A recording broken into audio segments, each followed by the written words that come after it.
One Piece chapter 1000. The Big Four.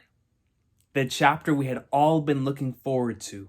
The chapter I remember speculating about all the way back in the day on the old channel.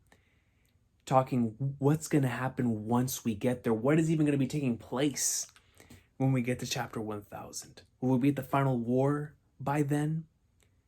Who would have thought we would have been in the middle of one of the greatest arcs that this series has had to offer? Did it deliver? Did it live up to those expectations? If you're asking me, I say it's yes. I say it's yes by like 10,000 fold.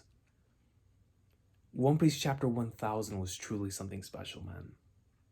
And I think the reason why it's so special is because it's centered around the character that we've been following this journey around for so long, the heart and soul of this series, the goat with the coat, the king, Mugiwara no Monkey D. Luffy.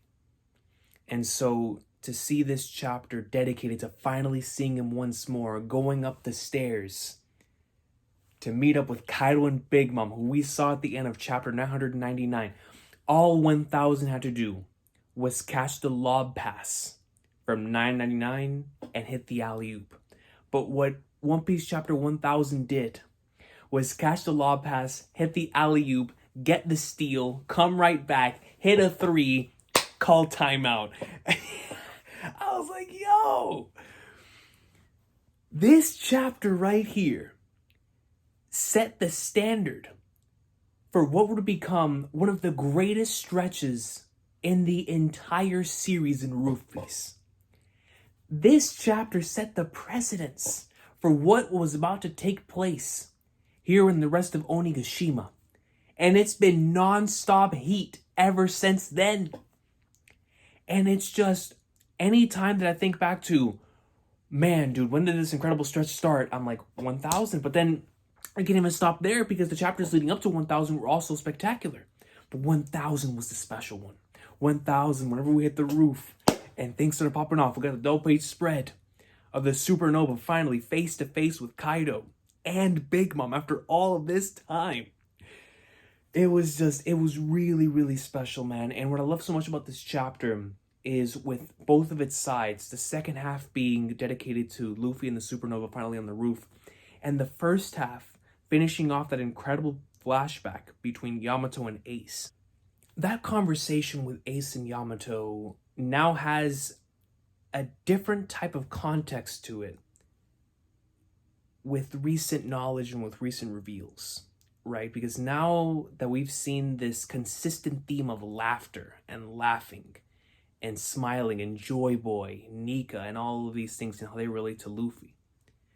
Because initially, whenever I first read that scene, it hit me so hard because I've always been able to relate to Yamato in terms of mainly being able to experience, especially in childhood standards, experiencing one's childhood through novels and seeing the world through somebody else's eyes, seeing the world through somebody else's story. And so not being able to reject somebody else's dream because you have a dream that's just as outlandish as theirs. So you're like, yo, I would never laugh at somebody's dream because I wouldn't want somebody to laugh at my own dream in that way, right? Like, how could I ever laugh at something so beautiful? And that's the way I originally took that line. I think that's the way that I still take that line in terms of Yamato's character. But now there's different context to it with recent events and recent reveals. Now there's the, we look back at Whitebeard and Odin, the way that they reacted to Roger stating that. We look back at Ace and Sabo and the way they reacted to Luffy stating that. And then we think back to whenever Roger found the One Piece. Did Joy Boy state the same thing, which caused them to laugh?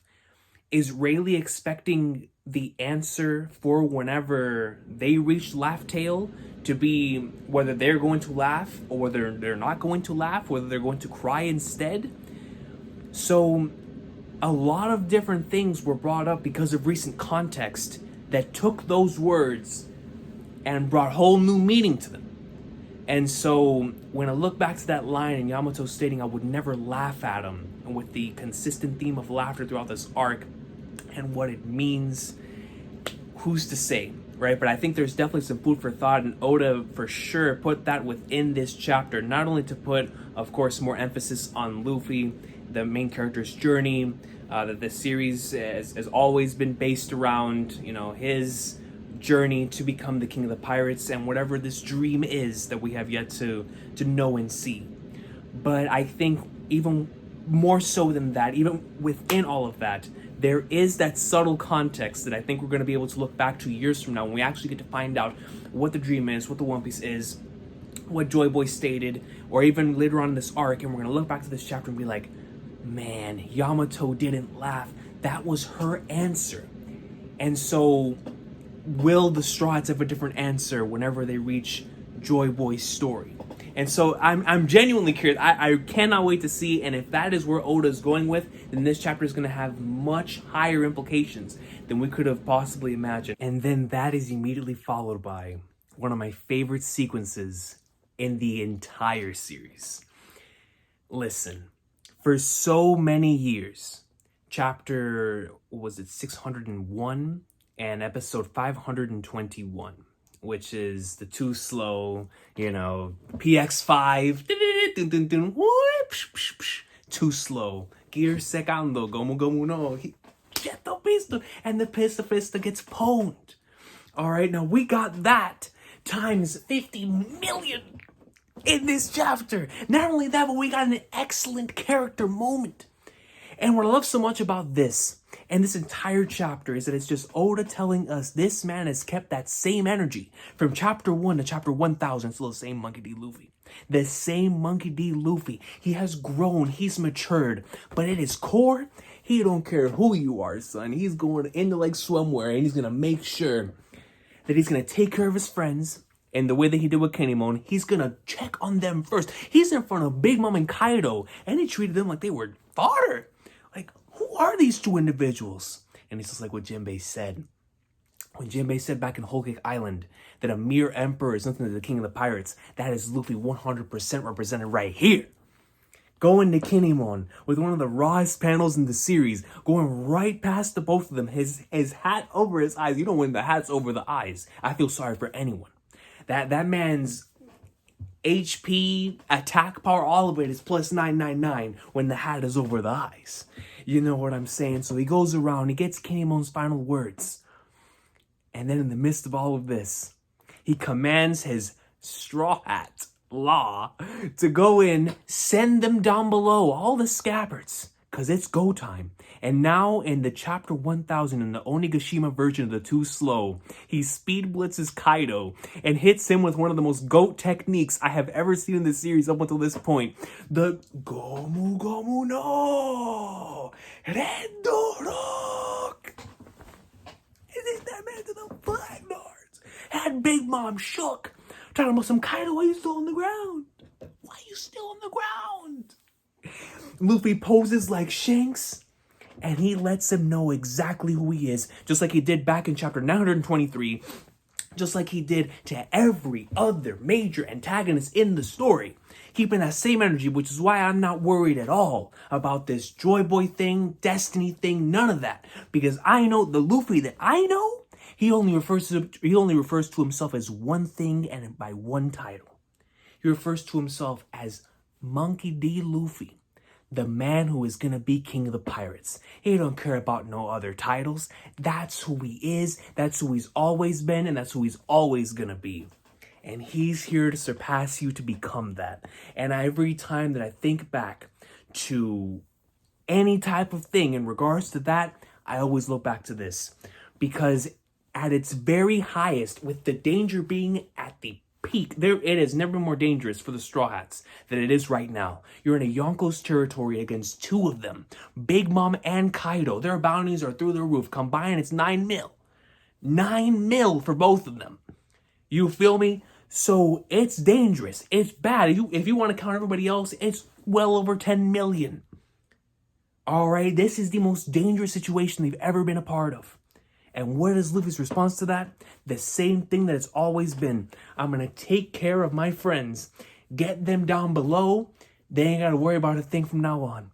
I'll take care of this. Why? Because I need to get rid of these two obstacles to not only accomplish the dream of them, you know, their dreams, shouldering the burden and ensuring that the borders get opened, but also for Tama to eat as much as she wants from here on out. But for me, for my desires and what I'm gonna do, you know why I'm here. You know why I got my right hand man here. You know why I got my left hand man here. You know what we all about.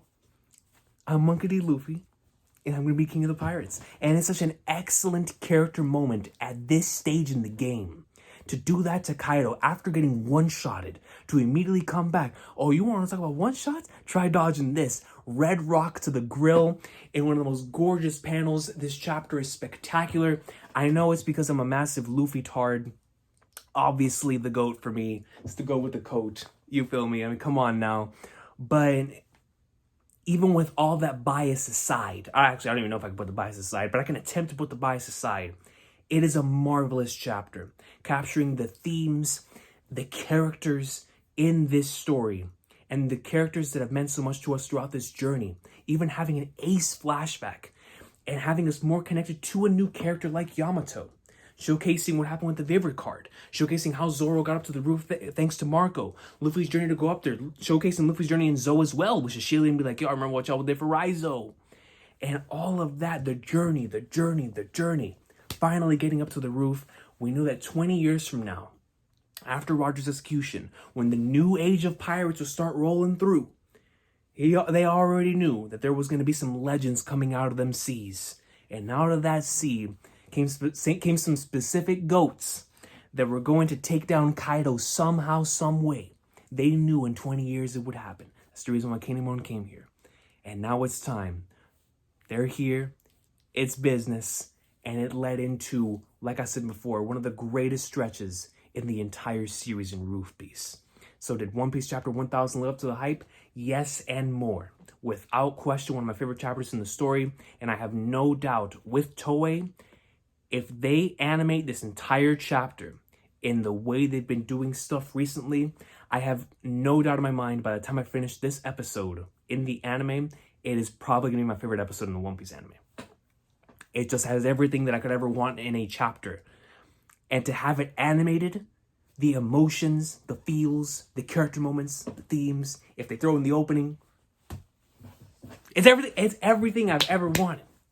And leading into even more greatness. That's the thing about this chapter. It set up the greatness. It's not even the best. It's not even the best that Roof Feast has to offer.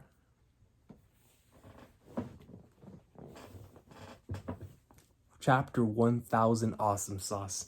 Ladies and gentlemen, I've already an awesome sauce of a day. Thank you for taking this look back on 1000 with me. Let me know what you guys still think about chapter 1000. I know it's been around 7 months since the chapter came out, so look forward to seeing how y'all feel about this chapter now.